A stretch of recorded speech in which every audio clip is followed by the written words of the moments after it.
কি দারুণ হয়েছে দেখো, তোমরাও বাড়িতে বানিয়ে ফেলো। আর খেতেও অসাধারণ, পুরো বার্গার, দেখে পুরো বার্গার মনে হচ্ছে। নমস্কার বন্ধুরা, সবাই কেমন আছে? আশা করি সবাই ভালো আছে, আমি খুব ভালো আছি। আর আমি আজকে একটা নতুন ভিডিও নিয়ে চলে এলাম। নতুন নয়, ব্যাপারটা হচ্ছে আজ আমি গিয়েছিলাম বাজারে। গিয়ে আমি আমার বরকে বললাম চলো না একটা আমাকে এগ রোল কিনে দাও। বর তো আমাকে এগ রোল কিনেই দিল না, তো আমি একটা রুটি নিয়ে বাড়ি চলে এলাম। আর আজ আমি কি বানিয়ে খাবো সেটা আজ আমি তোমাদেরকে দেখাবো। একদম খেতে তো অসাধারণ লাগবে, তোমরা বাড়িতে অবশ্যই বানানো। তার জন্য আমি নিয়ে চলে এসেছি রুটি। রুটিটাকে ভালোভাবে পিস করে কেটে নিয়েছি, তোমরা তো দেখলেই ভালোভাবে পিস করে কেটে নিয়েছি। ওটাকে এধার ওধার করে, আমার কাছে ছিল না কোনো সেঁকানোর মতো কিছু, তো আমি যেটাতে দিয়ে আমরা রুটি ভেজে থাকি না, ওই রুটি ভাজার এ দিয়ে আমি গ্যাসেই বসিয়ে দিয়েছি।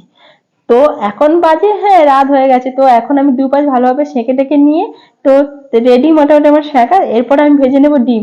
তো অনেকে বাটার দিয়ে করলে হয়তো অনেকটা সুন্দর লাগবে খেতে, তো আমার কাছে বাটার আর কিছু নেই, আমার কাছে ছিল সর্ষের তেল, যেটা আমরা বাড়িতে রান্না করে থাকি। ওই সর্ষের তেল দিয়েই আমি লেগে গেছি। তারপর আমি ডিমগুলো এধার ওধার ভালোভাবে ভেজে নেবো।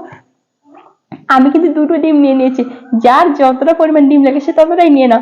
আমার তো দুটো ডিম দিয়ে আমি একদম ভালোভাবে খাবো, তাই আমি দুটো ডিম নিয়ে নিয়েছি। সঙ্গে নিয়ে নেবো একটু ম্যাগি মশলা। ম্যাগি মশলাটা যদি ডিমের উপরে ছড়িয়ে ভাজো না, অসাধারণ একটা টেস্ট আসে। অনেক তো বক বক করে নিলাম তোমাদের পেছনে, কিন্তু জানো বর যখন আমাকে দিল না এগরোল, রাগও তো হয়েছিল। তারপর ভাবলাম হ্যাঁ বাড়িতে যদি বানিয়ে খাওয়া যায়, বরকেও তাক লাগিয়ে দেবো যে হ্যাঁ আমি একটা বানিয়ে খেয়েছি। তোমরাও এরকম বানিয়ে বরদেরকে পুরো তাক লাগিয়ে দিতে পারবে, কথা দিচ্ছি। তো তোমরা আমার মতো আরো কি কি নিয়েছি দেখো, আমি টমেটো, শসা, গাজর, পেঁয়াজ আর লঙ্কাটাও কেটে নিয়ে রেখে দিয়েছি। তো তারপর আমি একটা একটা করে সুন্দর করে সাজিয়ে নিয়েছি। কেউ যদি সস মানে টমেটো সস খাওয়ার পরে যদি কেউ চাও যে টমেটো নিতে চাও না, তো টমেটো নিতে হবে না, বাট আমার টমেটোটা খেতে খুব ভালো লাগে তাই আমি টমেটোটাও নিয়ে নিয়েছি। তো একটা একটা করে সুন্দর করে সাজিয়ে নিচ্ছি। তোমরাও তোমাদের মনের মতো করে সাজিয়ে নাও, নিয়ে বড়দের কাছে খাওয়াটা প্রেস করো।